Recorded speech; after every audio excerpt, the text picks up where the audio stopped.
유년 시절에 우리 동네에서 한 아주머니가 갑자기 돌아가신 일이 있었습니다. 그런데 그 죽음이 좀 예스럽지가 않았습니다. 이 아주머니가 부뚜막에서 아침 식사를 하시고는 부엌 바닥에 누워가지고 잠을 자듯 숨을 거두셨어요. 어르신들은 쉬쉬하고 말씀을 안 하셨습니다. 저녁 때쯤에 저는 동네 아주머니들 얘기를 어깨너머로 듣고 나서야 그 사정을 눈치채게 되었습니다. 아주머니가 보고 알을 먹고 자살을 했다는 얘기였습니다. 계속되는 아주머니들의 이야기를 들으니까 그분이 참 험한 삶을 살아왔음을 알았습니다. 찢어지게 가난한 집에 태어나가지고 학교라고는 앞마당도 밟지 못했답니다. 그러다가 14살쯤 될 때 한 술주정뱅이 노인에게 보리 몇 자루에 팔려가지고 시집을 왔고 죽어라고 일만 하면서 견디고 살았는데 아들 하나 낳아가지고 그 아이 키우면서 사는 재미로 살았는데 그 아들이 배를 타고 나가서 죽은 뒤에 1년쯤 지내다가 이 아주머니가 숨을 끊었다는 것입니다. 참 가슴 아픈 인생이죠. 참고 견디고 견디다 인생의 사선에 이른 그녀는 더 이상 붙잡을 희망이 없었기에 세상을 등졌던 것입니다. 본문을 제가 묵상하면서 왜 그 아주머니를 떠올렸을까요? 오늘 88편 본문을 보면 한 성도가 간절히 하나님께 간구를 하고 있습니다. 1절과 2절을 보면 하나님께 부르짖어요. 나의 부르짖음에 귀를 기울여 달라고 합니다. 이 전체 시편의 하반절에 시작되는 부분인 9절에도 간절히 매일 주를 부르며 두 손을 들고 하나님께 기도합니다. 그런데 상황이 보통 심각한 게 아닙니다. 4절을 보니까 무덤에 내려가는 자 같다고 합니다. 5절에도 죽은 자 중에 던져진 바 되었고 죽임을 당하여 무덤에 누운 자 같다고 자기 자신을 얘기하고 있어요. 10절에서부터 12절을 보십시오. 이제 막다른 사선에 이른 듯 토로합니다. 죽고 나서 기이한 일을 보이시려고 하느냐, 유령이 일어나 찬송하는 거 봤느냐고 합니다. 주의 인자하심을 무덤에서, 주의 성실하심을 멸망 중에 선포해서 무슨 소용이 있느냐. 또 흑암 중에도 주의 기적도, 이즘의 땅에서 주의 공의도 아무 소용없다고 합니다. 한마디로 말해서 지금 죽기 직전이라는 것입니다. 더 이상 견딜 수가 없다는 것입니다. 사선에 이르렀다는 것입니다. 저는 특히 마지막 부분 15절에서 18절을 묵상하며 정말 탄식이 나왔습니다. 15절에 보면 이런 구절이 있어요. 내가 어릴 적부터 고난을 당하여 죽게 되었사오며 주께서 두렵게 하실 때에 당황하였나이다. 이렇게 돼 있는데요. 이 부분을 잘 이해가 되지 않아서 원어를 가지고 찬찬히 분석하며 해석을 보았더니 15절에서 18절이 이런 이야기였습니다. 내 어린 시절의 인생은 너무나 비천한 상황 속에서 이미 죽어가는 과정이었고 하나님을 생각하면 그저 두려워서 황망했다고, 다른 말로 어떻게 살아가야 할지 난감하게 살아왔으며 아무리 생각해도 자신의 인생은 하나님의 진노만 넘치는 인생 같아서 너무나 그 두려움 때문에 나를 끊었다라고 이렇게 번역했는데, 여기서 끊었다라는 말은 나를 파괴했다는 것입니다. 그러니까 하나님의 진노로 말미암아 벌받는 인생 같다는 의식이 나를 어린 시절부터 파괴해 가고 있었다라는 뜻입니다. 17절은 이런 상황이 물같이 종일 나를 애워 둘러쌌다고 말하며 18절에서는 하나님께서 나의 사랑하는 자들을 다 멀리 떠나게 하셔서, 그러니까 가족들이나 주위에 가까운 사람들이 다 죽었던가 봅니다. 그러면서 마지막을 이렇게 마감합니다. 흑암이 나의 가장 가까운 친구가 되었습니다 라는 뜻입니다. 상황과 느낌으로 볼 때 이 시인도 그 아주머니와 비슷하게 견디다 더는 견디지 못하고 이제 인생의 사선에 이른 듯합니다. 그런데 말입니다, 여러분. 사선에 이른 상황 같은데 두 사람이 서로 같지는 않습니다.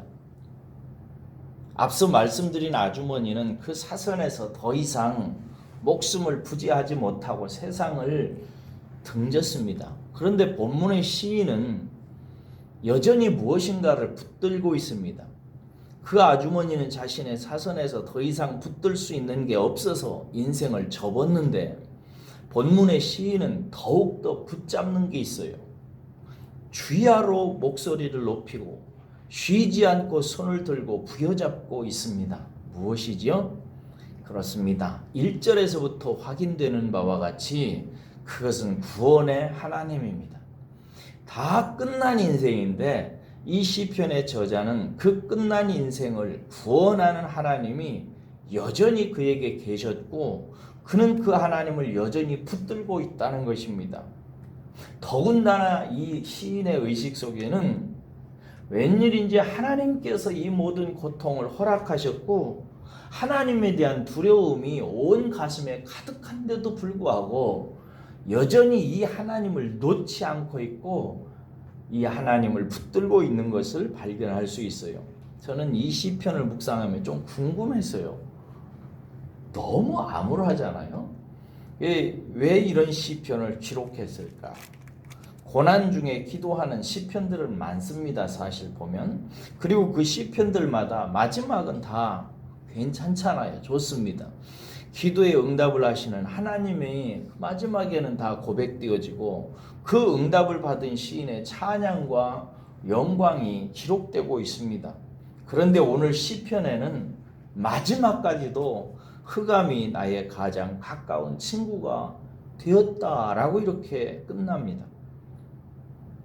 저는 이 시편을 가만히 묵상하면서 성도의 가슴에 있는 믿음이 무엇인지, 믿음이 무엇인지에 대해서 생각해 보았습니다.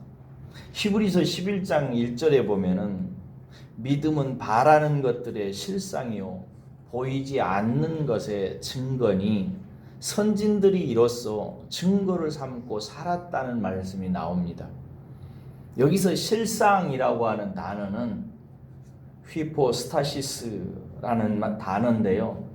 바라는 것을 여전히 바라고 소망할 수 있도록 밑에서 근저에서 의식의 뿌리에서 받쳐주는 무엇이라는 뜻을 갖고 있습니다. 그러니까 비록 소망하는 게 눈에 보이지 않고 상황적으로 볼 때 다 끝난 것 같아도 여전히 이 내적인 증거가 심령을 사로잡고 있어서 선진들은 이것을 증거로 삼아서 어렵고 힘든 역경을 살아남고 이겨고 승리했다는 얘기입니다. 여러분, 그런데 이 믿음의 주체가 누구인지 아십니까? 사람이 아니고 하나님이십니다. 성경은 이 믿음을 사람의 것이라고 하지 않습니다. 하나님이 사랑하는 당신의 자녀들에게 주시는 하나님의 선물이라고 이렇게 가르칩니다. 오늘 본문은 이 믿음이란 선물을 받은 한 성도가 자기 자신의 사선과 같은 극한적인 상황 속에서 어떻게 그 증거를 가슴으로 붙들고 여전히 기도하고 여전히 버티고 여전히 하나님을 향해서 손들고 있는 모습을 보여주는 것입니다. 오늘 우리가 기도회를 시작하면서 374장을 찬송했어요. 나의 믿음 약할 때 주님께서 붙들고 계시다고, 나를 귀히 보시고 내 믿음을 붙드시고 내 영혼이 약할 때 여전히 나를 붙들고 그 믿음으로 승리하게 하신다고 하는 찬송입니다. 오늘 시편의 저자의 상황 속에 나타난 이 하나님이 주신 믿음이 바로 그런 믿음인 것입니다.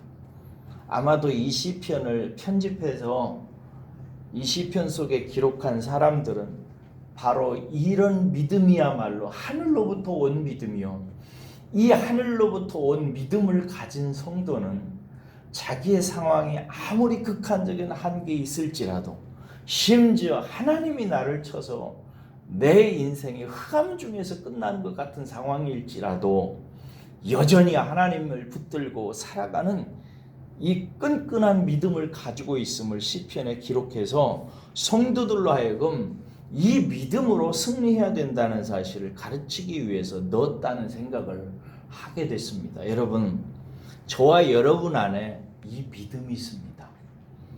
우리는 어떠한 환란이 와도 여전히 이 믿음으로 이기게 될 것입니다.